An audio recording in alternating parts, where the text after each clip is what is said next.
हर चौक को डी चौक बना के रख देंगे। नाज़रीन, ये मैं नहीं कह रहा, इमरान खान के जानशीन केपी वजीर आला ने ये कहा कि इंशाल्लाह हर चौक डी चौक बनेगा, हमें कोई ताकत रोक नहीं सकती। इसी तरह से इस वक्त नाज़रीन मैं आपको बताता चलूं, शेर अफजल मरवत भी मैदान में है।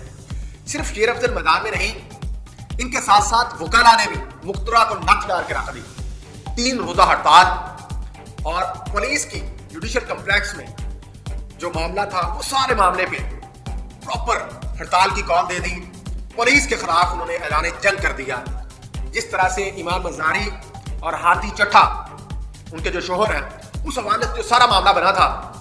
और नाज़रीन, एक और जो मीटिंग है उसके चर्चे हैं कि उस मीटिंग में तमाम वो सहाफ़ी जिनको इमरान खान के सपोर्टर या हमायती, पाकिस्तान तहरीक इंसाफ के हमायती कंसीडर किया जाता था, उस मीटिंग में उन लोगों का बुलाया जाना।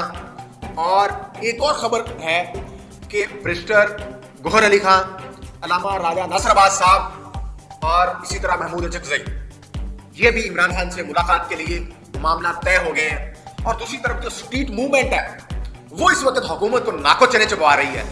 इस वक्त हुकूमत परेशान है कि हमने बल्ले का निशान छीन लिया था काजी फायज ईसा के थ्रू, और उसके बाद हमने अदालती कार्रवाई ऐसे की, पंजाब में पीटीआई के कारकुनों को इतना मारा कि हमने हर हद पार कर दी। चादर चार दीवारी का तकद्दस पमाल करने की बात हो, और बच्चों को, बूढ़ों को, ज़ईफ शहरियों को जिस तरह से हार्ट अटैक की खबरें आई, जब बच्चियों के सामने इस तरह से तजलील होगी तो बाप कहां सांसें ले पाएंगे। तो ये सारी सूरत हाल थी।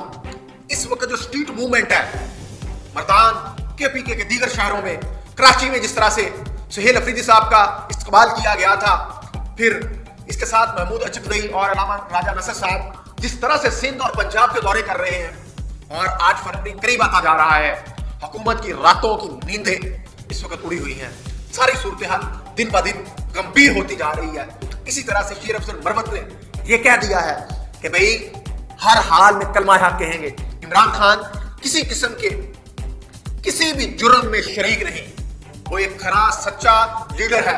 मुझे इसके लिए कुछ भी करना पड़ जाए, किसी भी जगह पर जाना पड़ जाए, मुझे तहरीक इंसाफ रखे या तहरीक इंसाफ से निकाल दिया जाओ, तो मैं इमरान खान के लिए खड़ा हो जाऊंगा। तो नाज़रीन, ये बात किस तरफ चल रही है। दूसरी तरफ आपने देखा होगा अली बिन गंडापुर है, वो जरा खामोशी से, जबकि शेर अफजल मरवत जो है वो किस तरह से आगे बढ़ते हुए आपको दिखाई दे रहे हैं, और सुहेल अफरीदी जिस तरह से केपीके की आवाम, पंजाब की आवाम, सिंध की आवाम लब्बे कहती हुई दिखाई दे रही है, और मौजूदा हुकूमत के तमाम हरबे इस वक्त नाकाम होते हुए दिखाई दे रहे हैं। मैं आपको ये सारी सूरत हाल में, ये जो अल्लामा राजा नासिर है, महमूद अचकज़ई है और बैरिस्टर गौहर है, इनकी मुलाकात का जो बंदोबस्त किया जा रहा है, इंतजाम किए जा रहे हैं, जो 8 फरवरी की कॉल है उसको वापस लेने के लिए सारी प्लानिंग की जा रही है। किसी तरह से इमरान खान की स्ट्रीट मूवमेंट की जो कॉल है, जो 8 फरवरी को अपने अरूज पर जाएगी, ये नहीं कि सिर्फ 8 फरवरी को वो कॉल होगी और काम तमाम हो जाएगा। 8 फरवरी उसके अरूज का दिन है और उसकी कंटिन्यूटी है। इसकी कश्मीर हो, सिंध हो, पंजाब हो, बलोचिस्तान हो। और नाज़रीन, इसी तरह से मैं आपको बताता चलूं, अब माएं, बहनें, बेटियां, हर तरफ आपको ये है। आपको मैं एक खबर देता हूं, 2018 से लापता सहाफ़ी जो हैं मुदस्सर नारो की वालदा अपने वकील, नाज़रीन 2018 से लापता सहाफ़ी मुदस्सर नारो की वालदा अपनी वकील ईमान मजारी की गिरफ्तारी के खिलाफ लाहौर प्रेस क्लब के बाहर एहतजाज कर रही हैं।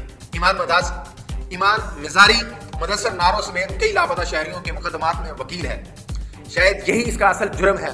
मुदस्सर नारो की वालदा का कहना है कि हमारे आखिरी सहारे को कैद कर दिया गया है। ये ट्वीट किया है हामिद मीर साहब ने आज। और ये तस्वीर आप जिस तरह से देख रहे हैं, एक माँ अपने लापता सहाफ़ी बेटे के लिए जो वकालत कर रही थी ईमान मजारी साहबा, उसके लापता होने पर गैर कानूनी हिरासत में, और फिर आज जिस तरह से उनको सजा सुनाई गई 10 साल की और 10-10 साल की, फिर उसको एक सेक्शन के थ्रू जिस तरह से 5 साल में कन्वर्ट हुआ।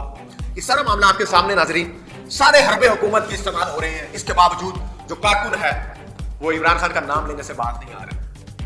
वो लापता शहरियों के हवाले से आवाज उठाने, जिस तरह से लाहौर प्रेस क्लब के बाहर ये मां खड़ी हुई है नाजरीन, जिस तरह से लाकानूनियत, बेपर्दगी, मैंने जैसे कि चादर चार दीवारी का तकद्दुस पामाल हो रहा है नाजरीन, ये तारीख लिखी जा रही है और ये मौजूदा हुकूमत के गले का फंदा बनती जाएगी। यही वो वजह है जिसकी वजह से आज सदर पाकिस्तान जनाब असफ अली जरदारी साहब को भी ये बयान देना पड़ गया कि जो पाकिस्तान का मुस्तकबिल है ये नौजवान के हाथ में है, नौजवान को आगे लाना होगा, उनको क़यादत सौंपनी होगी, इसके अलावा इस मसले का कोई हल नहीं है। नाज़रीन, गो के वो नाम नहीं ले सके लेकिन इशारा इसी तरफ कर गए कि तमाम हरबे इस्तेमाल करके देख लीजिए, हमें सियासी बहरान से निकलने का वाहिद हल जो है वो नौजवान क़यादत जो इस वक्त चाहती है। पिछले दिनों आपने देखा होगा एक और हरबा, एक और वार ज़रब लगाने की कोशिश की गई, वो ये थी कि जो वोटर है नौजवान, ये पाकिस्तान तहरीक इंसाफ के साथ चिपका हुआ है, इनकी जो उम्र की हद है ये 25 साल कर दी जाए। उसके लिए लॉजिक्स स्कूल कॉलेज यूनिवर्सिटी में जिस तरह से चीजें प्रोपेगेट की जा रही हैं, जिस तरह से कानून साजी करने के लिए अपना एक लाहेबल बनाया जा रहा है, नाजरीन ये हरबा भी इनके गले पड़ जाएगा।